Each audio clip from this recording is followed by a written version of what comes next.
Good morning everyone and welcome back in the science class. So in the previous class we had discussed how we can construct a simple pinhole camera.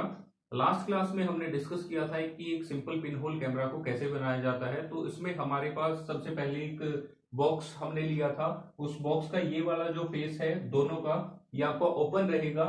इसके एक and पे आप एक pin की help से छोटा सा whole जो है वो करोगे। इसके बाद सेकंड जो बॉक्स लिया था उसका भी ये वाला फेस ओपन रहेगा और यहाँ पर हमने क्या किया था, एक स्क्वायर जो है वो 5 सेंटीमीटर का कट किया था। उसके बाद यहाँ पर हमने लगाया था एक ट्रेसिंग पेपर। इसके बाद ये वाला जो आपका बॉक्स है इसको फिक्स किया था इसके अंदर, ताकि ये आसानी से इसके अंदर मूव कर सके आगे और पीछे की तरफ। तो ये जो था बेसिकली ये थर्ड जो फिगर है ये आपके पिन होल कैमरा को रिप्रेजेंट करता है। अब हम क्या करेंगे, सेम पिन होल कैमरा को यूज करेंगे डिफरेंट ऑब्जेक्ट्स को चेक करने के लिए। तो यूजुअली हमें क्या करना है, जो आपकी सनलाइट है उसमें ही डिफरेंट ऑब्जेक्ट्स की इमेज जो है वो चेक करनी है। तो इसमें हम क्या करेंगे, सपोज कीजिए कि आपके आसपास ट्रीज प्रेजेंट है, तो जो आपका पिन होल है जब आप उसको उसकी हेल्प से चेक करते हो तो ये जो आपका ट्रेसिंग पेपर है, इस ट्रेसिंग पेपर के ऊपर आपको छोटी छोटी इमेजेस जो है वो देखने को मिलेंगी। तो वो इमेजेस कैसी होंगी, इरेक्ट होंगी, इन्वर्टेड होंगी, किस तरह की इमेजेस आपको देखने को मिलेंगी ये आपको फाइंड आउट करना है डिफरेंट ऑब्जेक्ट्स को देखकर। तो जब भी आप डिफरेंट ऑब्जेक्ट्स को चेक करते हो तो आपको यूजुअली जो इमेज मिलेंगी वो अपसाइड डाउन इमेज मिलेंगी, इन्वर्टेड इमेजेस आपको देखने को मिलेंगी। सेम इस तरह के पिन होल कैमरा को यूज किया जा सकता है। जो आपका सन है उसकी इमेज को गेट करने के लिए आप इसको यूज कर सकते हो। सपोज कीजिए आपके पास एक कार्डबोर्ड शीट है, कार्डबोर्ड शीट पे अगर आप सामने की तरफ कैमरा रख के अगर उसकी इमेज को लेने की कोशिश अगर आप करते हो, इन दैट केस जो आपको इमेज मिलेगी, जो आपको शेडो मिलेगी उसके ऊपर, वो पिन होल इमेज होगी आपके सन की। उसी तरह से नेचर में भी सिंपल से पिन होल कैमरा जो इवेंट्स है वो आपको देखने को मिल सकते हैं। जैसे आपने ट्रीज को देखा होगा, ट्रीज की जो लीव्स हैं उनके बीच में गैप्स प्रेजेंट होते हैं। तो जब भी सनलाइट उसके ऊपर गिरती है तो उसमें से वो पास करके आपकी अर्थ के ऊपर आपको देखने को मिलेगी। वैसे तो ये सारे जो गैप्स हैं ये अलग अलग शेप्स के होते हैं, इरेगुलर शेप्स होती हैं, लेकिन फिर भी जब आप अर्थ के ऊपर उसको चेक करो, जो सनलाइट है वो आपको सर्कुलर सी देखने को मिलती है।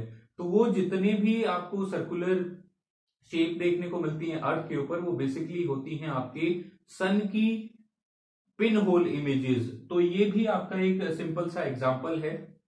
तो इस तरह से आप डिफरेंट ऑब्जेक्ट्स को चेक कर सकते हो कि किस तरह की इमेज आपको देखने को मिलेगी during the sun eclipse. Also आप इसको इसकी हेल्प से जो इमेज है सन की वो किस तरह की होती है वो आप फाइंड आउट कर सकते हो। लेकिन जो आपका सन है ड्यूरिंग द एक्लिप्स आपको डायरेक्टली उसकी तरफ कभी भी नहीं देखना चाहिए, क्योंकि वो हार्मफुल हो सकता है, आपकी आईज को डैमेज कर सकता है।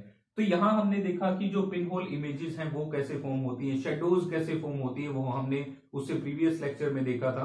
तो शेडोज की और जो पिन होल इमेजेस की फॉर्मेशन है वो बेसिकली पहेली और बूझे ये सोचते हैं कि ये तभी पॉसिबल है जब आपकी लाइट जो है वो एक स्ट्रेट लाइन में ट्रेवल करे। तो इसके बाद हम नेक्स्ट डिस्कस करेंगे एक्टिविटी नंबर 6।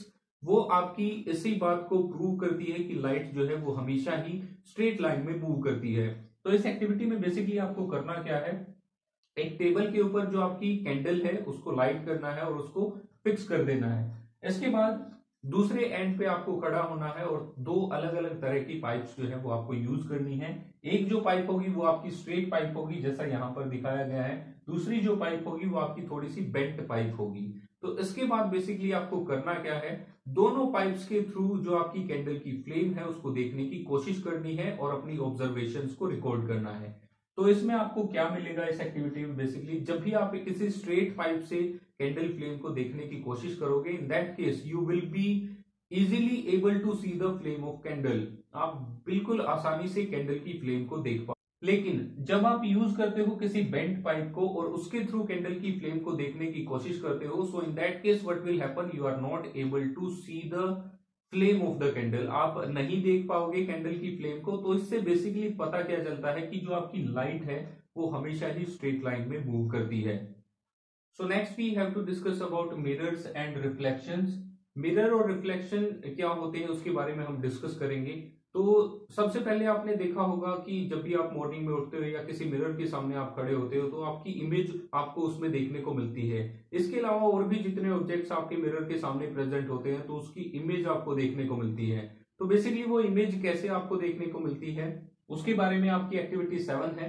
तो इस एक्टिविटी 7 में हमें बेसिकली करना क्या है, सबसे पहले ये जो एक्टिविटी है ये आपको डार्क रूम के अंदर परफॉर्म करनी है। तो इसमें आप अपने किसी एक फ्रेंड को या 2-3 फ्रेंड्स को आप साथ में ले सकते हो। तो एक फ्रेंड को आप बोलोगे कि आप वो मिरर को होल्ड करे और रूम के किसी एक पर्टिकुलर कॉर्नर में खड़ा हो जाए। इसके बाद आपको क्या करना है, आपको एक टॉर्च लेके दूसरे कॉर्नर में खड़ा होना है और उसका जो ग्लास है उसको कवर कर लेना है अपने हैंड की फिंगर से। इसके बाद टॉर्च को ऑन करना है। ऑन करने के बाद थोड़ा सा गैप फिंगर्स के बीच में रखना है ताकि आपको एक बीम ऑफ लाइट जो है वो मिल जाए।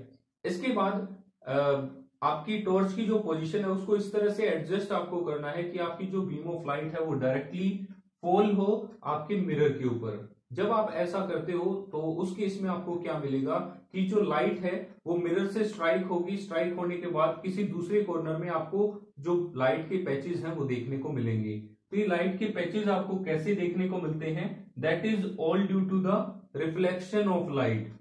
उसी तरह से आप इसको एडजस्ट कर सकते हो ताकि वो जो लाइट है वो आपके किसी दूसरे फ्रेंड के ऊपर गिरे। तो ऐसा आपने डेली लाइफ में भी काफी टाइम ऑब्जर्व किया होगा। जैसे आपकी जो वॉच होती है उसके ऊपर जब सनलाइट गिरती है तो किसी दूसरी जगह पर उसकी जो इमेज है उसका जो रिफ्लेक्शन है वो आपको देखने को मिलता है।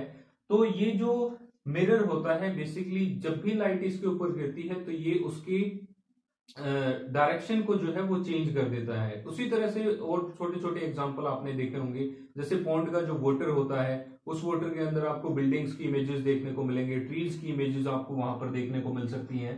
तो ये जो फिनोमिना है लाइट का किसी भी शाइनी सरफेस से टकराकर वापस रिफ्लेक्ट होने का, वापस उसी मीडियम में जाने का, ये कहलाता है रिफ्लेक्शन। और जो शाइनी सरफेस होता है वहां पर वो शाइनी सरफेस कहलाता है mirror. So next we have to discuss about activity number 8। ये एक्टिविटी भी आपको रिफ्लेक्शन के फिनोमिना के बारे में बताती है। तो इस एक्टिविटी में बेसिकली करना क्या है, इस एक्टिविटी में हम एक थर्मोकोल शीट लेंगे।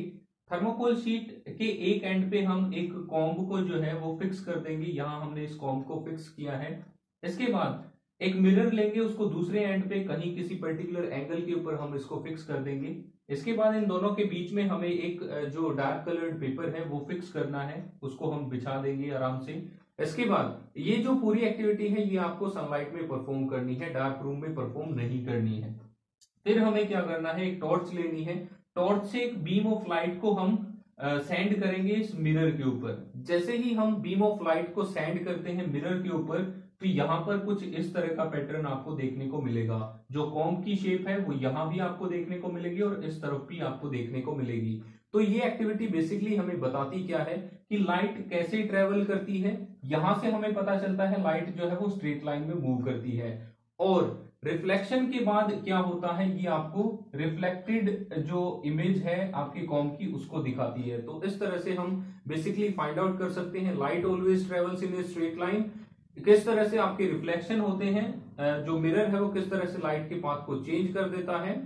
और इधर आपको कहीं शेडो भी देखने को, तो शेडो की जो फॉर्मेशन है वो भी लाइट की वजह से ही होती है। जब भी कोई ओपेक ऑब्जेक्ट उसके पाथ के बीच में आ जाता है तो आपको शेडो जो है वो देखने को मिलती है। So that was all about chapter number 11, light, shadows and reflections. Thank you and have a nice day.